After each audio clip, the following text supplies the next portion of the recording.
So welcome to the video. Today we're going to take a look at how to do a mixed 2x2 ANOVA on version 29 of SPSS. So we're going to use this test when we have a between participants variable comprised of two levels, and when we have a within participants variable also comprised of two levels, and when we have a continuous dependent variable. So let's imagine that we're interested in the effects of caffeine on how well people perform on a memory test. So if we take a look at this data file, this number 1 here is going to represent people who do not take caffeine before a memory test, and the number 2 here is going to represent people who do take caffeine before a memory test. So that's our between participants variable. Additionally, we have a within participants variable, which is time of day. So people are going to take their caffeinated drink or non-caffeinated drink before doing a memory test in the morning, and they're going to have a caffeinated drink or a non-caffeinated drink in the afternoon. So let's take a look at how we can put these data into SPSS. So the first thing I'm going to do is go to variable view by clicking this button at the bottom of the screen. I'm then going to enter the name of the between participants variable into the top cell in the name column. So let's call that caffeine. Then in the cell below, I'm going to enter the first level of the within participants variable. So let's call this morning.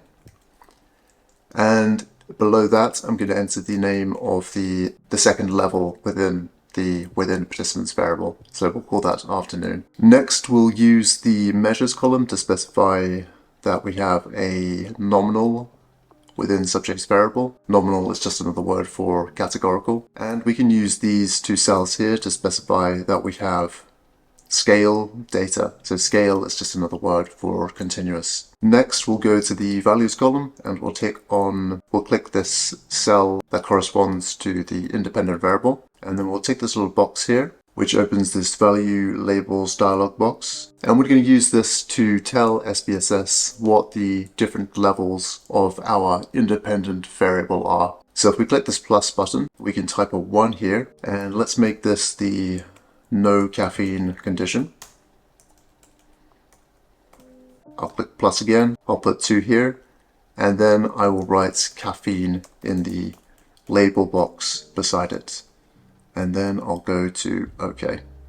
Next, I'll go down to data view, and we can see that the names of these variables have appeared at the top of these columns here. So now we can go to our Excel file, and we're just going to copy and paste the data from this file into SPSS. So I'm going to select all of the data, then I'll press Command C or Control C, and then I'll select the top left cell in SPSS and press Command V or Control V to paste the data in. So this test has a few assumptions. So let's take a look at what those are. I have them written here. So one is that the data are normally distributed in each combination of groups. So this means, for example, that the data from the morning are normally distributed in the caffeine group and in the no caffeine group, and then the same thing for the afternoon data. Next, we have the assumption that there is homogeneity of variance.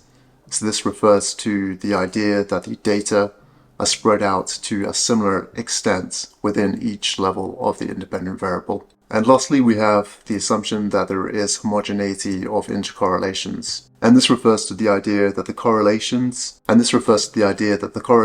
between the within subject data are similar across the levels of the between subjects variable. So these two are actually very easy to check as part of running the ANOVA itself, but we need to check this assumption before doing the ANOVA. So to do this, we can go to Analyze and then down to Descriptive Statistics, and then across to Explore.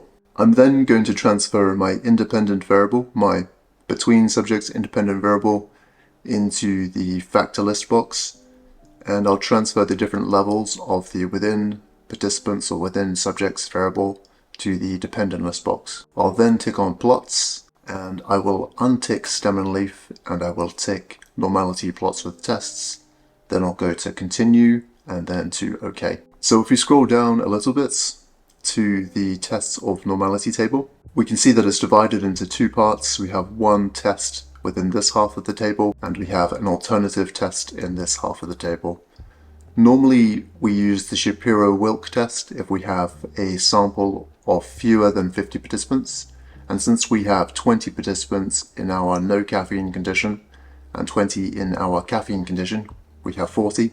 So we're going to use the Shapiro-Wilk side of the table. And what we're most interested in is whether this value here, or these values in this column, are above or below 0.05. So we want to see that they are above 0.05, as this indicates that the data are normally distributed in all of these combinations. And if we look at this column, we can see that that assumption has been met because all of these values are above 0.05. So now that we've checked that assumption, let's move on to running the analysis itself. And at the same time, we can tick a box that will allow us to check the other two assumptions that we looked at.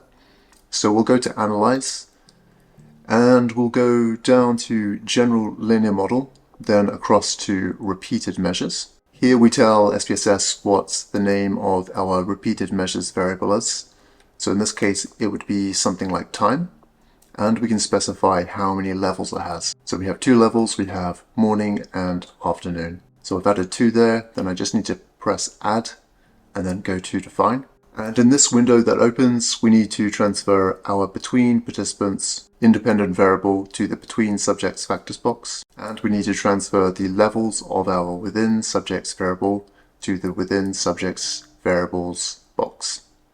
Next, we can click on options, and we can ask for descriptor statistics, estimates of effect size, and homogeneity tests. Then we'll go to continue. And at this point, we might as well create a plot as well. So if we click on plots, I'm going to transfer time to the horizontal axis and caffeine to the separate lines. Then I'll go to add, and then you have a choice between a line chart or a bar chart. I prefer to have a bar chart. And you can ask for error bars. So I'm going to take this box here and I'm going to leave this default option selected so that we have error bars that represent 95% confidence intervals. So once that looks like that, we can go to continue and then to OK.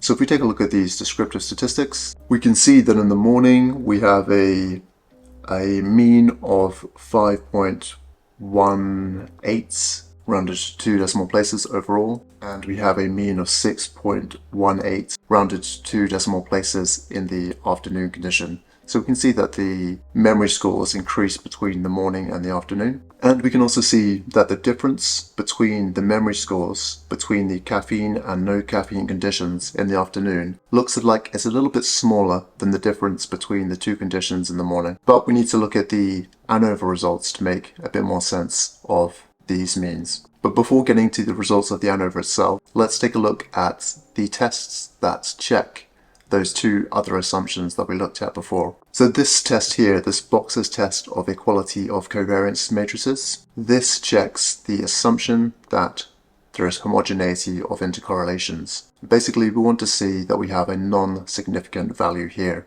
So this value here is above 0.05, and that indicates that this assumption has been met. Next, let's take a look at Levine's test of equality of error variances, and this is going to tell us about the homogeneity of variance assumption.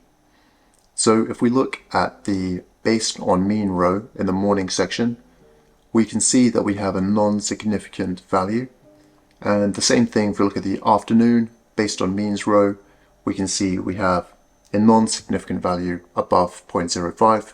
So we can conclude based on this that the homogeneity of variance assumption has been met in both the morning and in the afternoon conditions. So having established that all of the assumptions have been met, let's take a look at the results of the ANOVA itself. So I'm going to start off by looking at this test of within subject effects table, and I'm going to focus on this part of the table which refers to my within subjects variable, which is time. I'm going to focus on the severity assumed row, but as you can see, the statistics are the same all throughout these different rows, so it doesn't really matter which row I focus on in this case. So if we look at the sig value, we can see that we have a value of 0.001, or it's actually less than 0.001. And as this is less than 0.05, it indicates that we have a significant main effect of our within subject variable on our dependent variable. And if we scroll down to this test of between subjects effects table, we can see caffeine here, so this is my between subjects variable. If we go again across to the sig column, we can see that we have a value of 0.014, and as this is below 0.05, we have a significant effect of the between subjects variable on the dependent variable. Finally, the last part to consider of the ANOVA results is the interaction. So we can see here that we have a significant interaction between time and caffeine, because we have again a value in the sig column below 0.05. So together these results tell us that we have a significant main effect of caffeine, a significant main effect of time, and a significant interaction between the variables.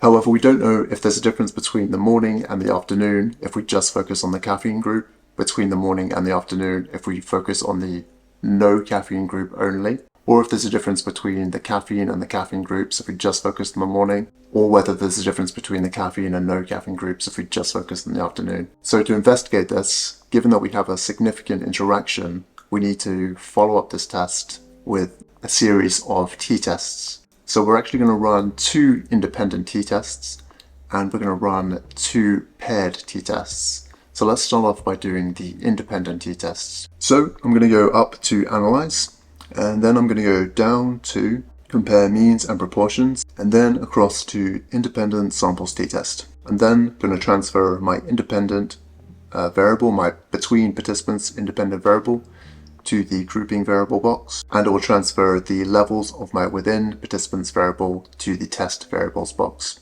I'll then click on my between participants variable and then on define groups, and SPSS has actually put the numbers I need here already. So these are the numbers that we use to describe the different levels of the between subjects variable when we were setting up the file. So we can just go to continue and then to OK. Okay, so we'll just take a quick look at these results. So we're going to focus on the equal variances assumed row. So here is the test for the morning. And if we go across to the significance section, we can see that we have p-values of less than 0.01. So we actually have 2 options here. So we have a one-sided test and a two-sided test. And these relate to whether you have a one-tailed or a two-tailed hypothesis. So a one-tailed hypothesis would be something like, it was predicted that memory scores would be significantly higher in the caffeine condition compared to the no caffeine condition. So you're predicting something specific, which group is going to be higher than the other group. Whereas with a two-tailed hypothesis, you're just predicting that there's going to be a difference. So it would be something like, it was predicted that there would be a significant difference between the caffeine and no caffeine conditions. So in this case, I'm just going to focus on the two-sided test results. So we can see here that we have a value of less than 0.001, indicating that there was a significant difference between the caffeine and caffeine groups in the morning. And if we cross-reference that with these group statistics, we can see that the scores were significantly higher in the caffeine condition compared to the no caffeine condition in the morning. However, if we look at the afternoon part of the table, and if we focus on the significance section again, and we look at this p-value, we can see that this is 0.908. So clearly this is above 0.05. So in the case of the afternoon, we don't have a significant difference between memory scores in the no caffeine and the caffeine conditions. So we've run the 2 independent samples t-tests. Let's take a look at how to do the 2 within participants or paired samples t-tests. So for this, we actually need to use this data menu, and we're going to go down to the split file option. We're going to select this organize output by groups option, and we're going to transfer the between participants variable to this groups based on box. And basically, whenever you have this selected, SPSS is going to perform separate analyses for individual levels of your between participants variable. So once we've got this here, we'll go to OK, and then we'll go up to Analyze, down to Compare Means and Proportions, then across to Paired Samples t-test, and then we're going to transfer one level of our within participants variable across to this variable 1 box, and we'll transfer the other one to this variable 2 box. We'll then just go to OK, and that's going to run 2 within participants or paired samples t-tests for us. So we can see that this bit of the output is divided into two sections because we have this split file function in operation. So we can see here caffeine equals no caffeine. Basically, this is the no caffeine section of the output, and this is the caffeine section of the output. So if we go down to the paired samples t-test table in the no caffeine section, and then if we go across to the significance value in the two-sided bits, we can see that we have a p-value of less than 0.001. So as this is less than 0.05, we have a significant effect. And basically this means that if we just focus on the people in the no caffeine condition, we see a significant difference in memory scores between the morning and the afternoon. So now if we look at the caffeine condition, and we go to the paired samples t-test again, and we'll go again across to the significance part of the table, we can see that our p-value is above 0.05. So when we just focus on the caffeine condition, we don't have a significant difference in memory scores between the morning and the afternoon. So that's essentially how you run all of the tests. Let's take a look at how to write up all of these statistics that we've generated. So we're going to start off with a sentence that just explains what tests we did and what the variables were. So we can say, for example, a two-way mixed analysis of variance, or ANOVA, was conducted to investigate the impact of caffeine versus no caffeine, and time of day, morning versus afternoon, on memory scores. And before reporting the results of the ANOVA itself, it's good to report the results of the tests that checked the assumptions of the ANOVA. So here I've referred to the Shapiro-Wilk tests, and we use those to check the normality assumption. So I've said here that Shapiro-Wilk tests indicated that the data were normally distributed in the no caffeine condition in the morning and afternoon, and in the caffeine condition in the morning and afternoon. And obviously I've inserted some statistics here, so let's take a quick look at where those come from. So if we scroll back up towards the top of the SPSS output, we can find this test of normality table again. And so we can see we have morning in the top half of the table and no caffeine and caffeine in these separate rows. So let's take a look. What do we have here? So we have no caffeine condition in the morning is the first test I'm referring to. So let's find this in the table. No caffeine in the morning, so it's this top row. And then I'm just going to look at the Shapiro-Wilk side of the table, and I've got a 20 here. That's the degrees of freedom, and that's this value in parentheses here. We've got W equals 0.94. That's this statistic here. And we have a sig value here of 0.284.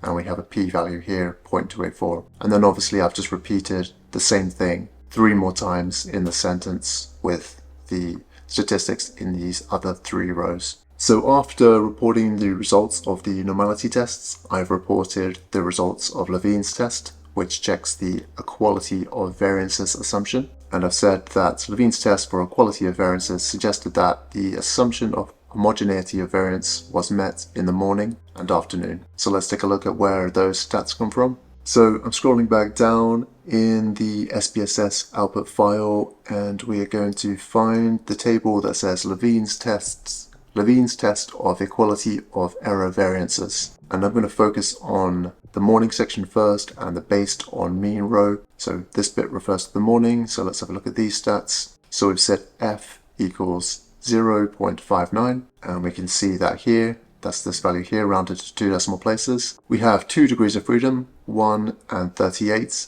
and those are these values here in brackets. And we have P equals 0.448, and that's this value here in the sig column. And then I've just reported the same statistics for the afternoon, and those are just coming from this row here. So the last assumption check to refer to is the homogeneity of intercorrelations assumption. So we're referring to boxes M. So let's scroll up slightly to find that table. So here it is, boxes test of equality of covariance matrices. So set a boxes M of 6.52, and that's coming from the boxes M row. Indicated that the assumption of homogeneity of intercorrelations was met. And then we've got F equals 2.05, and that's what we have here in the F column. And then we've got these 2 degrees of freedom here, this 3, and then this long one here. And those are coming from these 2 DF rows. And then finally we have the sig value. So we have P equals 0.105, and that's what we have here. So now we've reported the results of the assumption checks. Let's take a look at how to actually report the results of the ANOVA itself. So we're going to start off by referring to the main effects. So we have two main effects. One is for the between subjects variable and one is for the within subjects variable, and we have an interaction. So we have three parts of this analysis to report. So I've started off by saying the ANOVA revealed a significant main effect of time, and so that's coming from this test of within subjects effects table. And so here it is, F equals 15.98. That's coming from this row here, just rounded to 2 decimal places. We've got the degrees of freedom, 1 and 38. So the 1 is coming from this row here, and the 38 is coming from this error row down here. And then we've got P is less than 0.001, that's here in the SIG column, and we've got this partial eta squared effect size statistic. So we've said this is 0.30, and that's what we have here, just rounded to 2 decimal places. And then for the significant main effect of caffeine, that's my between participants variable. So that actually comes from a different table. So this test of between subjects effects table. And the process is the same for reporting these. So F equals 6.60. And so there's my between participants variable. There's my F value. So that's what I've reported here to 2 decimal places. We've got the degrees of freedom again, 1 and 38. So 1 comes from here, 38 comes from the error row. And we've got P equals 0.14. There that is in the SIG column. And we have this partial eta squared effect size statistic of 0.148. And we've got that here with 0.15. In the next sentence, we report the results of the interaction. And it's the exact same process for figuring out which stats to report. So we're just going to focus on this row. So we've got the DF from this row. We've got the DF from the error row. But we report the rest of the statistics like we have for the other 2 tests that we've just looked at. So we've got the F value here, the SIG value here, and the partial eta squared value here. So that's the results of the ANOVA reported. Let's take a look at how to report the results of the follow-up tests. So firstly, we've got the follow-up independent t-tests, and this is a good opportunity to also incorporate some descriptive statistics. So we said follow-up independent t-tests indicated that memory scores were significantly higher in the caffeine condition than in the no caffeine condition in the morning. And so I've inserted the means and standard deviations here. So we can take a look at where those come from. So I've got this descriptive statistics table up here, and we can see if we're focusing on the morning to start with, so the top part of the table, we've got mean for the caffeine condition is 6.05, and that's what we've got here. Standard deviation 1.50, that's what we have here, and the no caffeine condition 4.3 is up here, and 1.22 is up here. And then we've done the same thing for the means and the standard deviations for the afternoon, which you can find here. So let's take a look at the actual results of the t-test. So we scroll down to where we have the results of the independent t-test. So here it is. We've got t equals minus 4.04. So this is referring to the difference between the caffeine and the no caffeine condition in the morning. So here we can see morning, and we can see that the t value here is minus 4.04. We've got 38 here, that's the degrees of freedom, so that's what we have here. And we have the p value is less than 0.001, and that's what we have here. And then we just have the same thing for the afternoon condition down here, where we've said that there wasn't a significant difference between the caffeine and caffeine conditions when we're looking at the afternoon data. So that all just comes from this row here. So those are the independent t-tests reported. Let's take a look at how to report the results of the paired samples t-tests. So we'll scroll down, and you probably remember that this part of the output is divided into a no caffeine bit and a caffeine bit. So we refer to the no caffeine condition first. So we've got T is minus 6.70. And that's what we have in this paired samples test table in the T column. We've just rounded that to 2 decimal places. We've got the degrees of freedom as 19. That comes from this DF column. And we've got the p-value is less than 0.001. And that's what we have over here. And then we have the same results, but just for the caffeine condition. T equals 0.35. 0.35, that's what we have here. We've got t equals, we have the degrees of freedom as 19, that's what we have here in the df column, and we have 0.728 for the p-value, and that's what we have here in the two-sided parts of the significance section of the table. One more quick thing we can take a look at is the graph. So this graph was generated for us when we ran the ANOVA. It looks pretty good at the moment, but I think you'd want to make some changes to it before including it in a report.